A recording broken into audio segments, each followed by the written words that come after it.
a terapia pode mudar vidas? Será que nós podemos controlar os nossos pensamentos?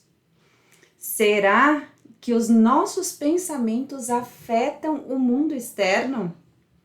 Será que posso controlar a minha mente para afetar o mundo externo? E como que a terapia me ajuda nisso? E como eu, como terapeuta, posso ajudar pessoas a terem as suas vidas transformadas positivamente através do meu processo terapêutico. Nessa aula eu vou responder a todas essas perguntas pelo olhar da ciência e também vou trazer aqui questões que a ciência ainda está em busca de explicar, mas que em breve teremos muitas respostas.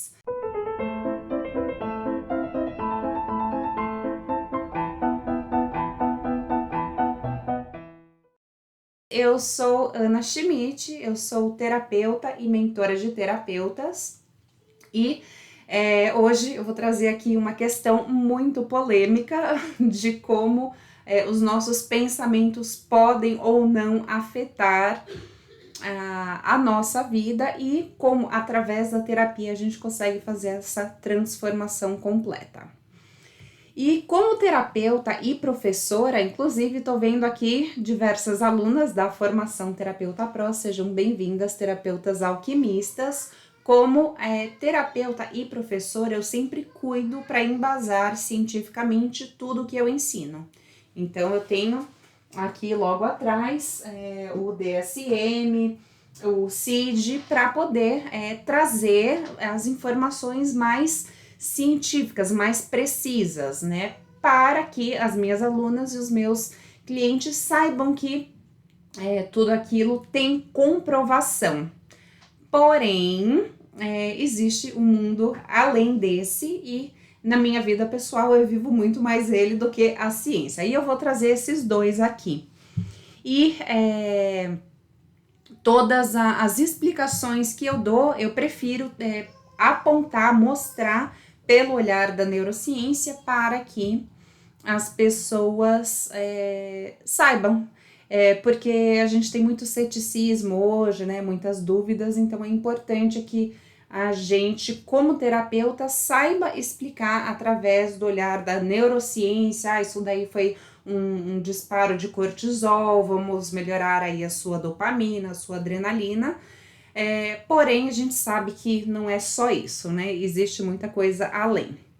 Então, vamos às respostas através da ciência primeiro. Será que podemos controlar os nossos pensamentos? Não e sim. Nós temos algumas partes bem importantes do nosso cérebro que são bem rudimentares, né? Que vieram lá desde quando éramos macaquinhos. São partes primitivas e que são totalmente independentes da consciência, do córtex pré-frontal. Como, por exemplo, os núcleos da base que cuidam dos movimentos motores, dos reflexos, do dormir, do acordar, né, do diversos humores da gente estão ali e estão fora do nosso controle. E lá, dentre eles, a gente tem a amígdala, que, por exemplo, ela cuida do nosso sistema de luta e fuga e nos faz fugir do leão. E também nos ajuda a sobreviver fugindo do leão. Porém, essa amígdala, ela também é disparada quando a gente, por exemplo, recebe um boleto com um valor inesperado, recebe um e-mail com uma intimação. A gente dispara a amígdala do mesmo jeito, com a mesma voracidade do que se tivesse um leão do nosso lado. E aquela liberação frenética de cortisol, coração disparado e até tontura são causadas pela amígdala e tudo isso tá fora do nosso controle. A gente não tem como pensar antes, não, esse e-mail é fake, isso é golpe, eu tenho dinheiro para pagar esse boleto. A gente não consegue pensar antes para evitar que aquela manifestação toda da amígdala aconteça. Porém, com o treino e com a conscientização, a gente consegue ter um controle muito maior e consegue até retomar por vontade própria esse controle. e a gente tem controles, então, através da respiração, através da descrição do ambiente, né? Se você tá muito estressado com alguma coisa, vai passar por alguma situação, você pode tanto controlar a sua mente através da respiração, quanto descrevendo ali. Então, aqui eu tô vendo um sofá e ali em cima tem um gato, o gato tá roncando e o gato é cinza, a barriga dele sobe e desce enquanto ele ronca.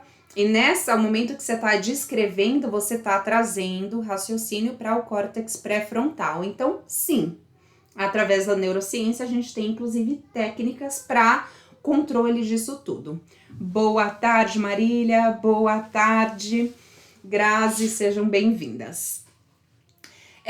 Mas quem manda primeiro é o nosso instinto de sobrevivência. Apesar de posteriormente, através da vontade e da reflexão, a gente conseguir agir para segurar aquela liberação desenfreada de cortisol, né, e aquela taquicardia, quem manda primeiramente é o nosso instinto de sobrevivência.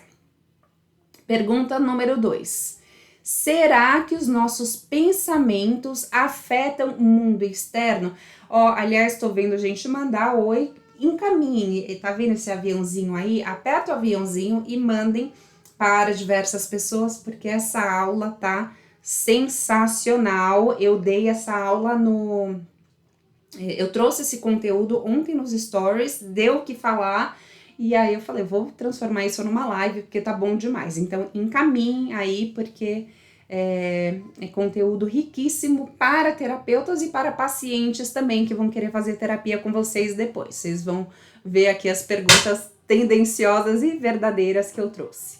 Será que os nossos pensamentos afetam o mundo externo?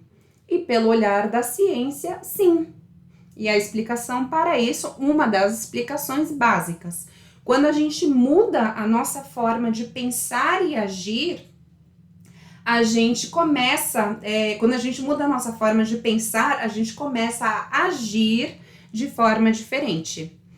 E isso, então, afeta o nosso entorno, afeta a nossa família, afeta o nosso trabalho. Se eu mudo a minha forma de ver o meu trabalho, se eu começo a enxergar o meu trabalho como um lugar onde estão me explorando, eu estava feliz, empolgada quando eu fui contratada, até que eu vi que não era nada daquilo, e aí eu mudei minha forma de pensar a respeito do trabalho, estou me sentindo explorada, vou começar a agir diferente, vou começar a chegar atrasada, não entregar, a não responder mensagem na hora, obviamente que todo o entorno será afetado. Então, pelo olhar da ciência, a gente tem essa explicação. E existe outro fenômeno, até hipnótico, naturalmente hipnótico, que acontece com a gente, que provavelmente já aconteceu com todo mundo que tá aí assistindo, que é de chegar num lugar, olhar para uma mesa, olhar dentro do armário, procurando alguma coisa e não ver aquela coisa. Os maridos fazem isso com proficiência, né? Cadê o açúcar? Não tá aqui, né? E aí fica, cadê? E você chega lá, tipo, o açúcar tá bem na frente. E a pessoa, de fato, não está vendo aquilo. Ela entra num processo que a neurociência já explica, mas que depois, cara, como que eu não vi isso? Isso estava na minha frente. Então, por causa do estado emocional, do foco direcionado para outro lugar, a gente não consegue enxergar o que está diante dos nossos olhos. E isso para questões subjetivas, então, né? Próxima pergunta. Será que posso controlar a minha mente para afetar o mundo externo? Então, juntando as duas respostas anteriores, sim. Não tanto quanto gostaríamos, né? Porque tem aí os fenômenos físicos e, né, as questões instintivas, o cérebro primitivo que manda primeiro. Então, a gente consegue não tanto quanto gostaria, mas consegue.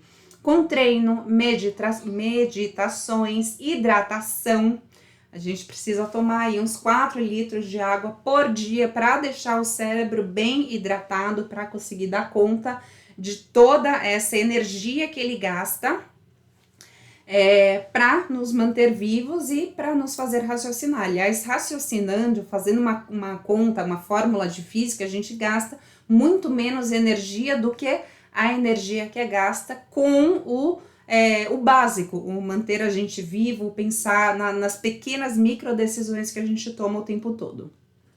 Então, é muita energia gasta lá. Se a gente cuidar direitinho da nossa saúde, a gente certamente vai ter uma qualidade de vida melhor e vai ter consequências opostas a uma pessoa que tá lá largada no sofá, vendo Netflix, novela o dia inteiro e comendo tranqueira. Isso não tem nem o que questionar. E como que a terapia pode me ajudar nisso? A terapia vai te educar. A função da terapia não é ajudar. Aprendam isso, é educar. A gente educa o paciente a ter novos pensamentos, a gente ensina novas possibilidades, a gente cria novas redes neurais exatamente da mesma forma que acontece em sala de aula. E eu tenho aí mais de 15 anos de sala de aula para falar que é exatamente o mesmo processo. A gente educa o paciente a ter novos pensamentos, novos comportamentos em uma velocidade que sozinho ele dificilmente conseguiria. A gente sozinho tentando, se esforçando, eu quero ter um pensamento positivo, eu quero esquecer aquele boy lixo, eu quero conseguir uma vida melhor. A gente tá tão mergulhado naquele problema que não consegue enxergar. Com a mediação do terapeuta, a gente consegue que ele nos mostre novas possibilidades. Então, na terapia, a gente tem uma pessoa preparada para guiar para um futuro melhor, para educar para possibilidades prósperas em todos os sentidos. Próxima pergunta: e como eu, terapeuta, posso ajudar pessoas a terem suas vidas transformadas positivamente através do meu processo terapêutico? O que eu faço? Aprenda técnicas que dão resultado. Então, essa técnica é muito legal, mas não tá me dando resultado. Aprenda outra que te dê resultado, né? Senão você nunca vai ser uma terapeuta profissional de verdade. As pessoas vão embora. Vão vir, fazer, não vão ter resultado e vão embora. Então, aprenda técnicas que dão resultado. Na sessão, ouça o seu paciente atentamente e ensine suas redes neurais, caminhos para que ele tenha segurança, tranquilidade, autoestima elevada e etc, etc.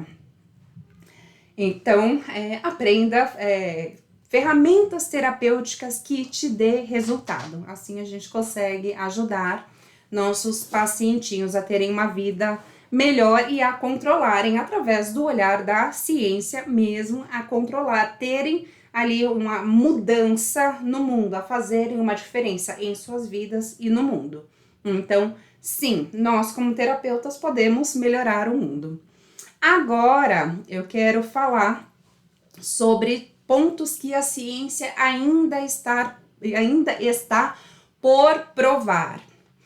E a ciência, ela tem como objetivo explicar, descrever e prover os fenômenos a partir do desenvolvimento de procedimentos metodológicos. Então, tem uma metodologia onde é aplicada a tantas pessoas, tal e tal e tal, e aí eles conseguem ver ali que existe uma constância verificada e reproduzível. Então, por isso, os remédios, por exemplo, tem ali uma testagem em várias pessoas, tem o placebo e tal. Inclusive, eles, para depressão, para ansiedade, está com uma dificuldade tremenda de conseguir criar novos remédios, né? Já há muitos anos não se consegue criar nada novo, porque o efeito placebo, ele é sempre igual ou superior que o efeito dos medicamentos usados.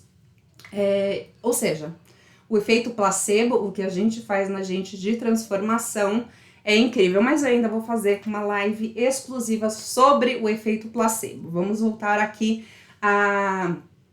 efeito placebo nas questões medicamentosas, mas que tem muito a ver com o que a gente está falando aqui. E vou citar uma frase do cientista Carl Sagan. Anotem, ausência de evidência não é evidência de ausência. Não é porque a gente, com a ciência, ainda não conseguiu provar que a ciência tem como provar que é mentira. Ela apenas ainda não provou que é verdade. Então, podem usar essa frase aí do cientista quando alguém vier questionar alguma coisa que ainda a gente sabe, mas ainda não provou, né? Existe muita coisa ainda para ser provada e que a gente já sabe, enfim. Ou seja, o que eu vou trazer aqui, muito em breve, vai ter evidências científicas, porque muitos cientistas já estão indo atrás disso. Primeira pergunta, né? Eu já mostrei pelo olhar da ciência, agora vou trazer pelo olhar da não ciência. Será que podemos controlar os nossos pensamentos? Se temos fé em qualquer coisa, até nessa ideia de controlar os nossos pensamentos, tudo fica mais fácil. Se a gente acredita que não vai conseguir controlar nada, a nossa vida está entregue ao destino. Pergunte para uma pessoa negativa, para uma pessoa deprê, se ela acha que ela consegue controlar os pensamentos dela. E depois, pergunte para um líder, para alguém que tem ali um grupo de pessoas, um líder feliz. Pergunte, você consegue controlar os seus pensamentos? Né? Então, a gente vê através dessa experiência científica prática, perguntando para o deprê, para o negativo, você consegue controlar seus pensamentos? Você acha que os seus pensamentos afetam? Não. Né? E aí pergunta para a pessoa que teve sucesso de diversas formas. As respostas com certeza serão diferentes e a gente já pode ir para a próxima pergunta. Quem tiver alguma colocação, alguma dúvida, pode mandar aqui. Será que os nossos pensamentos afetam o mundo externo? Centenas de livros com fontes diversas vão afirmar que sim. Existe agora uma corrente bem forte que fala da lei da atração, da materialização, né? Ho'oponopono, o Murphy e vários outros que falam, né, de mente próspera e tal. E que diz que quando a gente não consegue o que quer, é porque a gente pediu errado, ou porque a gente tem algum bloqueio e não acreditou de verdade naquilo que a gente conseguiria, né? Então sempre tem alguma desculpa para os fracassados. E eu achava tudo isso bem charlatanismo, até passar na alma por experiências de outro mundo. E eu relatei ontem nos stories, inclusive eu criei um destaque chamado A Mente, de tanto comentário que eu recebi, com relatos parecidos e igualmente sem explicações científicas como os que eu trouxe ontem. Então, não vou recontar aqui as histórias, elas estão lá, várias vezes eu trago aqui, mas enfim, meus filhos tiveram problemas muito sérios de saúde, eu usei a mentalização, a visualização, e eles tiveram curas e respostas que os médicos não conseguiam prever ali. Então, com essas experiências aí, tudo aquilo que eu achava que era charlatanismo de você visualiza, acredita e tal, e acontece, eu precisei, eu não tinha outro jeito, eu precisei usar todas as minhas forças de visualização, de me entregar e acreditar e agarrar naquilo, e deu certo. E toda vez que eu conto, né? Quando eu contei isso ontem, de novo, choveu de gente falando comigo também, Ana. Próxima pergunta. Se alguém tiver alguma colocação aí, pode trazer. Vindo tempero de bruxa. Que bom, que bom, Liliane. Seja bem-vinda. Quero saber também, daqui a pouco a gente vai ter a reprogramação ao vivo. Quem quiser fazer a reprogramação, já manda aí a primeira que mandar tem mais chances de fazer, né? Se tiver aqui na hora, que a gente já tá acabando aqui o conteúdo. Próxima pergunta: será que posso controlar a minha mente para afetar o mundo externo? Então, controlar a mente, ok. Agora, será que esse controle proposital consegue afetar o mundo externo? Sim, não exatamente como o seu ego quer, né? Não é visualizando uma Ferrari que as coisas vão acontecer, porque isso é muito um desejo do ego, isso é raso. E quem faz essa materialização, quem traz as coisas, é o nosso inconsciente. E ele acha muito idiota essa ideia da Ferrari. Então tem gente que consegue ter a Ferrari, mas suspeito, né? As coisas que realmente acontecem, elas vêm do inconsciente. O nosso inconsciente tem um propósito maior do que o luxo. Então, se o desejo ele vier da alma, muita coisa podemos afetar. E por falar em alma, eu vou trazer aqui um momento da história que mudou tudo isso e que trouxe essa discussão que a gente está tendo hoje, né? Se aquele momento não tivesse acontecido, a gente não estaria com essa treta hoje, esse embate, essas dúvidas hoje. E esse momento aconteceu em um dos concílios. Teve lá o concílio de Trento, o concílio de não sei o quê, da Igreja Católica, uns bate-papos entre os bispos em Constantinopla, no ano de 400 e bolinha. Os bispos decidiram que nós, humanos, a gente não seria mais tripartido, que antes a gente era corpo, alma e espírito. Provavelmente eles quiseram tirar o poder dos humanos, né, que era triplo também, assim como o Pai, o Filho e o Espírito Santo, assim como nas religiões pagãs também, é tudo 3. Eles quiseram tirar o poder do 3, do ser humano, para ter mais controle sobre a gente. E eles tiraram a nossa alma. E aí tem até a frasezinha em latim, mas eu não vou me arriscar em falar aqui, mas a frase era a seguinte: o homem ele virou só 2. Uma alma racional e intelectiva e o corpo físico. Então, ele é só mente e corpo. A alma, o espírito que transcenderia, ele deixou de existir nesse momento. Ele foi cortado do rolê do ser humano. E aí, nesse momento, não por coincidência, começou a Era das Trevas. Deixa eu ver onde é que a gente tá.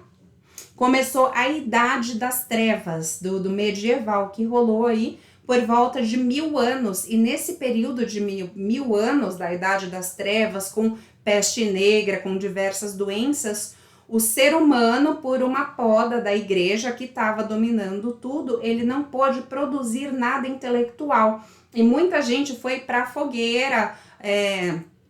O cara lá do telescópio, esqueci o nome, quem lembrar, manda aí. Muita gente ia para a fogueira quando eles tinham alguma ideia que poderia fazer o ser humano desenvolver de alguma forma. E não por coincidência, alma, uma palavra em latim para alma é anima. E quando a gente se sente desanimado, a gente está dizendo que eu estou sem alma, que eu estou apenas corpo e mente. Tá faltando aquilo que me anima, aquilo que me dá vida. E isso que dá vida, que transcende o tempo e espaço, tá voltando.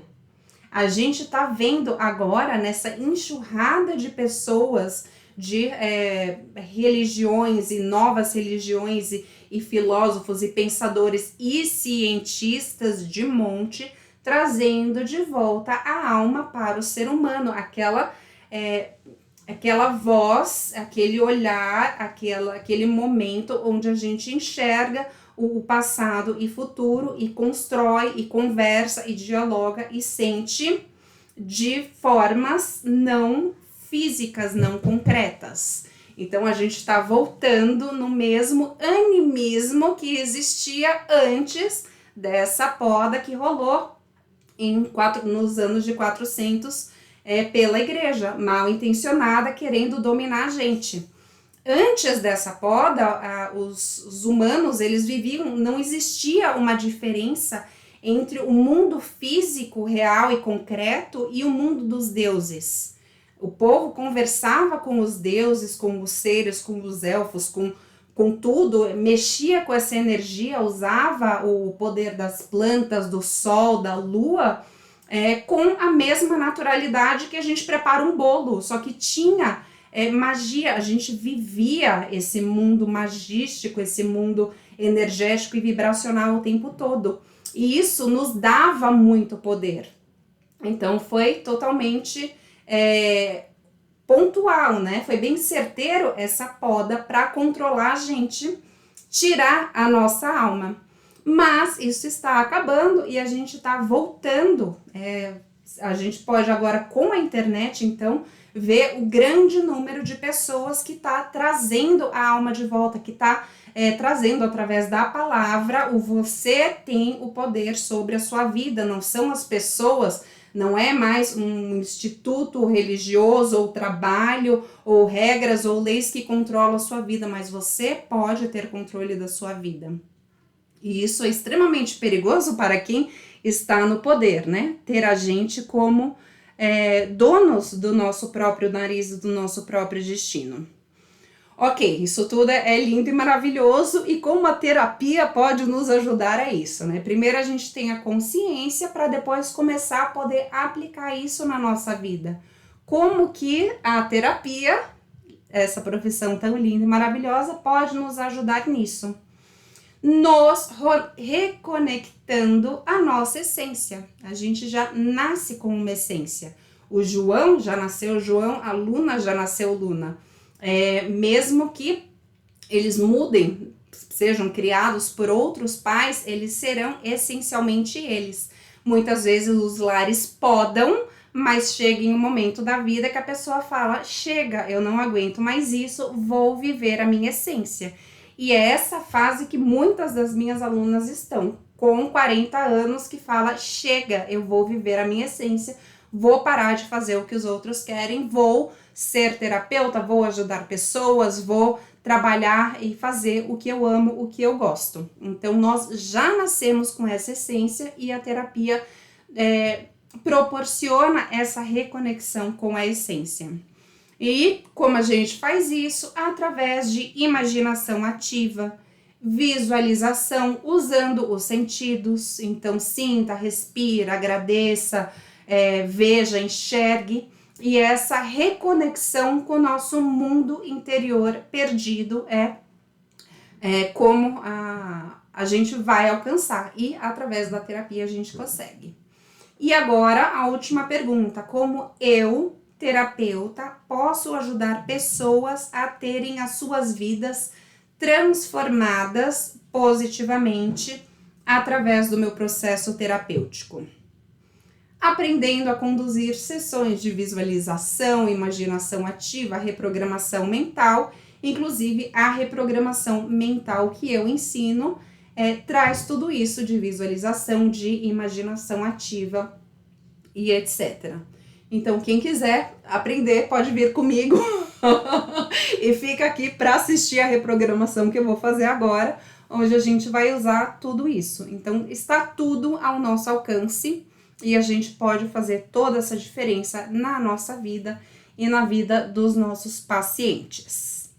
Pessoal do YouTube, se inscreva para não perder nada fantástico como essa aula que eu acabei de dar, que até eu me surpreendi. E até a próxima!